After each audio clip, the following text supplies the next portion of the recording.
নতুন জিনিস আপনাদের দেখাবো আমাদের চ্যানেলে, যেটা কখনো আপনারা ভাবতেও পারেন।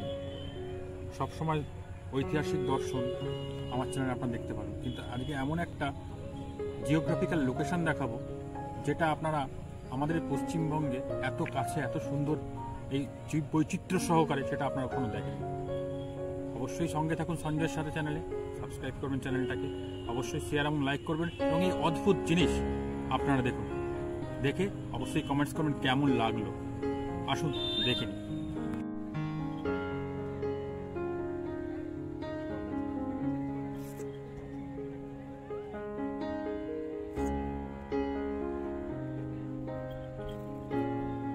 শহরটা আমাদের খুবই পরিচিত, ঠিকই ধরেছেন, শহরটা হচ্ছে কাটোয়া, যার নাম শুনলেই শ্রী চৈতন্যদেবের কথা মনে পড়ে।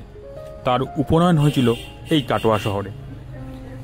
শিয়ালদা এবং হাওড়া থেকে ডাইরেক্ট ট্রেন আছে এই কাটোয়া শহরে, এবং কাটোয়া স্টেশন থেকে আপনি টোটো করে আসতে পারেন এই কাটোয়া ঘাটে, যেখান থেকেই এই অপূর্ব দৃশ্য আপনার চোখে পড়বে। এর ভৌগোলিক গুরুত্বের সঙ্গে এর পৌরাণিক গুরুত্বও যেমন আছে, তেমনি এর মনোমুগ্ধকর পরিবেশ আপনাকে আনন্দ করে তুলবে। আসুন জেনে নিই এই কাটোয়া শহরের ইতিহাস এবং এই জায়গার গুরুত্ব।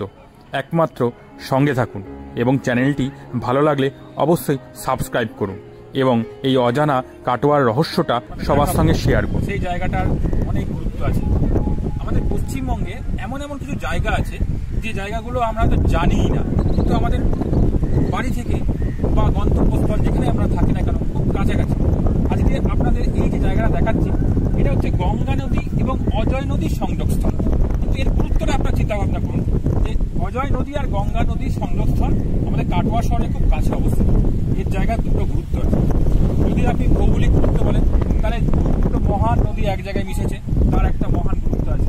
আর যদি আপনি পৌরাণিক গুরুত্ব বলেন, এখনো পুরীতে যে জগন্নাথ দেবের নবকলেবর হয়, তার জন্য কাটোয়ার এই যে মোহনার জল আছে এখানে যজ্ঞ করা হয় এবং এইখান থেকে জল যায় পুরীর জগন্নাথ মন্দিরে। এবং আরো পৌরাণিক এটাই, এইখান থেকে নির্দিষ্ট আপনি এখান থেকে 10 কিলোমিটার এবং 15 কিলোমিটারের মধ্যে 3টে সতীপীঠ আছে। বহুলাক্ষী সতীপীঠ, ক্ষীরগ্রাম সতীপীঠ এবং তার থেকে বড় কথা মাচণ্ডী সতীপীঠ বর্তমানে খুব কাছে অবস্থিত। যদি আপনারা কোনোদিন কাটোয়া আসেন তাহলে অবশ্যই দেখতে পাবেন একে কেন্দ্র করে আপনি 3টে সতীপীঠ ঘুরতে পারছেন। আর যদি আপনি ভৌগোলিক গুরুত্ব দেখতে চান, ভৌগোলিক গুরুত্ব যে দুটো খুব ইম্পর্টেন্ট জিনিস এখানে আছে।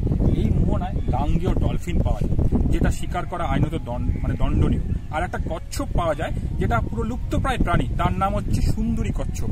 হ্যাঁ, লিসিমাস প্রাংটা এর হচ্ছে বৈজ্ঞানিক সম্মত নাম। এই কচ্ছপটা আপনি যদি এখানে 8 ঘন্টা দাঁড়ান, তাহলে এই জায়গাটা আমি বলবো ভাই কিন্তু দেখ, এই যে জায়গাটা আছে এই জায়গাটায় কচ্ছপ এবং ডলফিন আপনারা দেখতে পাবেন। অনেক লোক এখানে এসে সন্ধ্যেবেলায় বিকেলবেলা গাঙ্গেয় ডলফিন, যেটাকে আমরা সূচক বলি, সেইটাকে কন্টিনিউ দেখা যায়। এখন ওয়েদারটা একটু হাওয়া দিচ্ছে বলে ওরা এখন বেরোয় না। ওরা এখন এই বর্ষাকালে ওদের এটা প্রজননের সময়, এই সময় ওরা প্রায় দেখা যায় এবং খুব কাছাকাছি দেখা যায়। তাই এই সুন্দর জলজ জীবন, জলজ বৈচিত্র্য যে এই জায়গাটার মধ্যে আছে, আমি চাই সবাই একবার আসুন। আমার বন্ধু বান্ধব যারা আছেন, এই কাটোয়াতে খুব কাছেই অবস্থিত। এখানে যেমন পৌরাণিক গুরুত্ব আছে, আর একটা গুরুত্ব হচ্ছে স্বয়ং মহাপ্রভু এখানে তার উপনয়ন করেছিলেন, এখানে তার উপনয়ন হয়েছিলেন এবং তিনি এখানে এসেছিলেন, তার পদার্পণ আছে। অনেক ছোট বড় মন্দির আছে এই কাটোয়া শহরে, এবং এই কাটোয়া শহরের কাছ থেকে খুব বেশি দূর না, এখান থেকে মুর্শিদাবাদ খুব কাছে। আপনি এখান থেকে 1 ডে ট্যুর হাজারদুয়ারি যেতে পারেন। খুব সুন্দর। আমরা আসুন একবার, এসে একবার কাটোয়াটাকে খুব ভালো করে আমরা একবার দেখে নিতে পারি।